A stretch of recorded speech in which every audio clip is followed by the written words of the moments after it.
My name is Reese Livingstone. I run an online coaching company and we generate multiple seven figures a year. Now I help other small businesses do the same. 3 lead acquisition lessons that I wish I had learned and understood earlier. The first is only tracking sales conversions. This is a steep learning curve and it takes a long time to adjust to. For me, the reason this took so long was because in our world of fitness training, especially in the gym, there was a lot of ego attached to signing up a new client. It was not just about measuring your wins in dollars and cents in the bank account, but also with bragging rights, walking around the gym and telling people that you had just signed a new client. This is something that created a little bit of a toxic cycle for me and only made me focus on those sales conversions when I sat down with new consults, and this followed me into the online world. Taking this approach of focusing only on sales into the online world gave me a very vague measuring stick. I had no idea what good sales frameworks were, and I had no idea that I was actually doing them good or bad. I based all my decisions in sales around how I felt. If I was having a good day, I would sell better. If I was having a bad day, I would sell worse. This is a volatile framework to work off, and in an online world where I had no idea whether I was doing things good or bad, it started to lead to really big stress points in my business. It was at this point I had to take a shift in the way I viewed sales percentage conversions. I was focusing only on one thing, and like in everything in business, it's never just one thing, it is everything. We have to look at the bigger picture, and when you focus only on such a small metric like sales, while still an important metric, I started to get lost in the noise of what was good, what was working, what wasn't, and really I lost all direction on where I should go. Even now, I sometimes struggle. Even if I'm not doing the sales directly, I look at over our metrics within the company and sometimes I'm still very focused on those sales conversions. Often I have to remind myself to take a bird's eye view, take a step back and focus on the bigger picture. What other things are really important here? Fundamentally, sales is a hard task when whatever has been done before hasn't been done to a high standard. It's an uphill battle. We need to look at sales as not just the end point, but a whole journey. Once you understand that, you can start to sell at a far higher rate. Doing things this way allows you to not have to lean on hard sales tactics and feel dirty, feel yuck, feel like the salesman from fucking Matilda. I sell her. If you go down that road and you start to focus on authentic sales that are focused on the customer journey, you will have a far easier time doing so. For me, unfortunately, it took a few years of fucking it up. I focused on the wrong metric. I started to get a little bit attached to whether I was making sales or whether I wasn't. And I really started to dive down this road of what words should I say, at what point in the call, and should I lean back, should I lean forward, should I match and mirror? There were so many different tactics that I thought I had to focus on. And it took my focus away from what running a business really was. It's actually about helping people get to the outcome in mind. My big epiphany came when a couple customers, well, actually quite a number of customers, started to tell me about their journey so far, not just in fitness or in health in general, but the journey they had taken throughout my pipeline that took them to that sales call. When I started to really understand what they enjoyed, what they started to not really like, where they felt a little bit bothered, I started to really figure out that there was more to this game of sales than just trying to sell people on a call. The number one thing that I found that influenced my sales metrics and allowed me to sell easier, faster, at a higher ticket was actually asking my customers what they liked about their customer journey. I'm not talking about their journey in fitness in general, but their journey in my pipeline. Understanding what portions of contact they enjoyed and which they didn't. It allowed me to really get granular and understand the portions of value that they started to relate with that made the sales conversion easier. Lesson 2, the hardest pill to swallow is the pill that shows you how messy your shit actually is. Mine was fucking horrible. Let me throw you a story. After fixating on the metrics within sales, I started to become really hyper obsessed, and I also became a victim to the circumstances because I couldn't sell well. I was converting at a max, 35% average. If I reverse back to all those times where I felt crippled by my inability to sell, the best I ever did was a 35% conversion. And it was the one thing I was focusing on. I was hyper fixated, I was obsessed, and I still wasn't getting any better. Luckily for me, I'd recorded all my calls even back then. Thankfully, it showed me that I was, look, no Jordan Belfort, but I wasn't shit either. So there was something else wrong within my sales pipeline, which led me to believe there were other things to focus on. Now, fast forward a couple years and $25,000 later, after learning scripts, tactics, hard sells, empathy processes, a bit of NLP, I thought I had the answer. My sales totals only escalated to a total of 48%. After spending so much time, money, effort, a lot of tears, a lot of fucking swearing, I still didn't have what I was looking for. I wanted a conversion rate that became predictable and simple for me to follow, that allowed me to know exactly how many customers I would need to talk to get the amount of outcome that I wanted. And in my case, was dollars in the bank account. The downside of spending so much time, money, and effort on learning how to sell, in my opinion, the wrong way, I started to realize that my lifetime value had completely tanked. Now, I didn't know this at the time, but looking back at the numbers, the data is clear.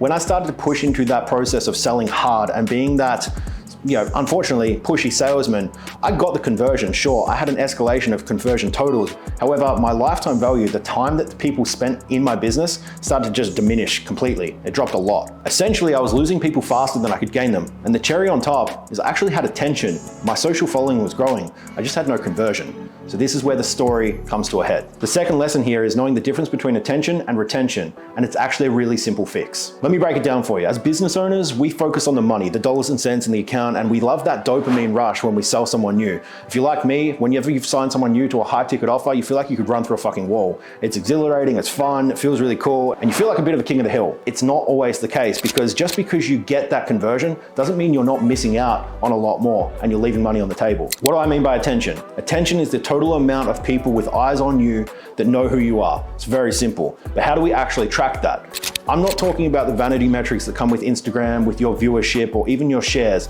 I'm talking about the click-through rate to your conversion page, i.e. your inquiry form. Like most, you're probably thinking about how many people get on a call with you, how many people you sell, but you're very rarely looking at how many people are actually clicking through to your inquiry form. This is a number that shows you a lot more about your business than you think it might. This shows you how many people are interested in what you have to offer and if you're doing a good job at advertising on the front end. Let's say in any given time period, maybe 7 days, you have a click-through rate of 100 people. Those 100 people are showing interest in what you do, but they're getting to your form and saying, fuck this, I'm out. Most commonly, this is because people are throwing so much fluff on the page where they're putting their logo, who they are, what they do, and how they do it, all on this inquiry process. If you've done your job right, that should have been handled on your social platforms. And reiterating this when they get to that page, when they've shown some interest, you're just wasting their time, and people's most valuable asset today is their time. And we have such horrible attention spans. You're fighting an uphill battle. And it might be a little bit confronting to know, but knowing this exact number of attention will tell you your drop-off rate. What is your actual conversion from attention to conversion? Once you have that, you can start to fill the gaps and fix where the problem really is. That may be with the landing page itself, the first 3 questions in your form, how that form interacts with them. Is it gamified? Is it easy? Does it take them too long? If you have a good system that tells you your drop-off points at each question or each visit, you then have some answers as to where you can put some effort in your sales process. This is also an auto-regulating feedback system, because when you post something good, you have a reference point of what actually drives attention. Again, come back to that 100 visits per week. If that's your control number, you know that's your set normal. You can check day by day, every 24 hours, how much more attention you're garnering through your social media. Go back and check what you've posted on any given day. When you see spikes in this attention rate or this click-through rate. Doing this allows you to know what content you need to post more of, what you should post less of, and when you should start positioning call to actions to your audience. Now, the big take-home message here is change one thing at a time. If you change everything at once, you're left with decision fatigue and trying to figure out with what actually worked well to create a higher click-through rate or conversion. One question at a time, one change on your landing page, only one thing. Focus on that and then iterate further every time you make a change. Getting this right takes a lot of volume and a lot of attention, but if you do that, you can start to make fast decisions and improve your acquisition pipeline from the top down. Lesson 3, market your solutions, not just your features. If you want your business to be perceived in a certain way, you need to start using clear and concise language that shows the solutions you provide to your customers. Doing this allows them to get a very clear understanding of who you are, what you do, but more importantly, how you can help them.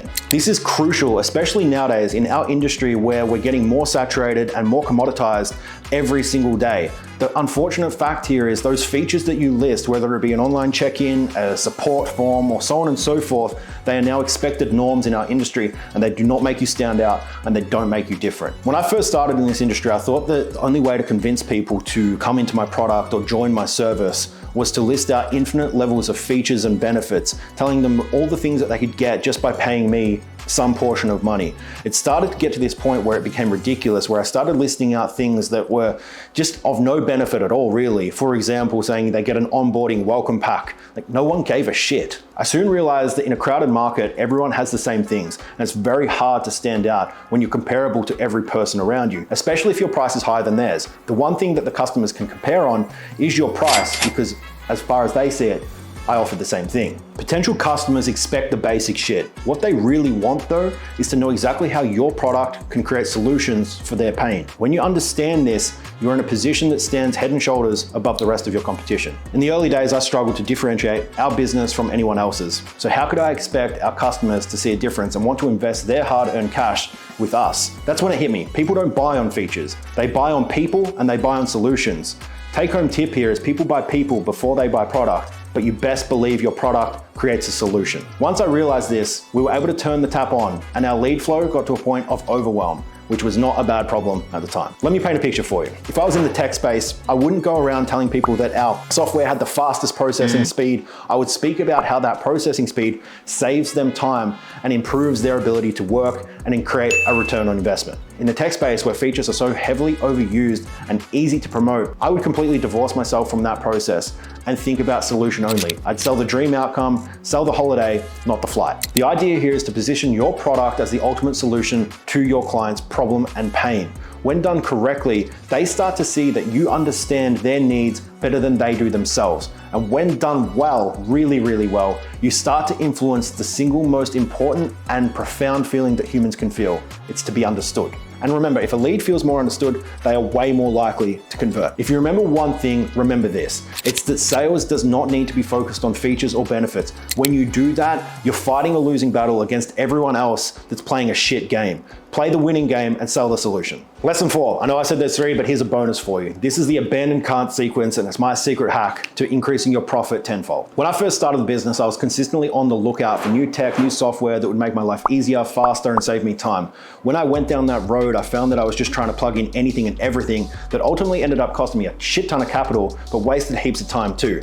I figured out that the software that really made a difference is the software that created data points for me and allowed me to create really systemized approaches to the way I made decisions. It allowed me to completely remove emotion and make the right choice every time. When it comes to software and technology, it's not all created equally. A lot of it will complicate your process, and far too often I see coaches and small business owners go down the road of trying to systemize and find new things that they can implement into their business at any given time just because it feels cool.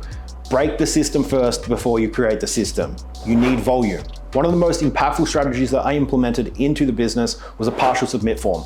Here is the one thing that I stole from running an e-commerce business that built my coaching company into a profit machine. Let me tell you about the partial submit process. Similar to an abandoned cart process in e-commerce stores, this allowed us to gain data on partially submitted forms and treat them as such so that we could follow up in either an automated process or manual integration.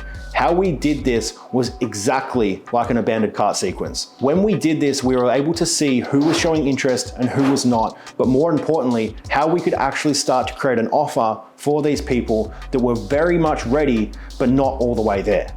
I knew this would work because once upon a time I owned an apparel company. I've recently sold that, but before we sold, the thing we did to drive revenue up was improve our abandoned cart sequence. And it was one of the most revenue raising activities we pushed into that business that had a massive return. So I thought, why not use this in service? It works in product, so why not? What we started to do was add in free value for those people that were on the edge of making a commitment. Small gifts, whether it be ebooks, small courses, and so on, that gave them more trust in our service. Once we felt like that open rate was high enough, we would integrate manual follow-up to set them into a call to hopefully sell them. This drove so much more lead flow into the business simply by adding a partial submit tool into the process of inquiry. Recently, Typeform have added this into their default service. I highly suggest you put this in after you gain the email and or mobile phone number and or IG handle. This will allow you to at least make some contacts on the manual follow-up if you need to. The lesson here is clear. Don't get distracted by all the tech that's available to you. Just because you can have it doesn't mean you should have it. Focus on the things that give you data and actionable skill sets to move in through your business, but more importantly, allow you to have a return on your investment. If you start to apply these 4 frameworks into your business, you will scale at length. 1, make sure you're not just focusing on the sales conversion. 2, make sure you fix your leakage. Make sure it's not messy and focus on the numbers on the top end of your funnel, not just the bottom. 3, don't focus on the features and the benefits, sell the solution. And 4, get tech that gives you data that allows you to make good decisions for your growth.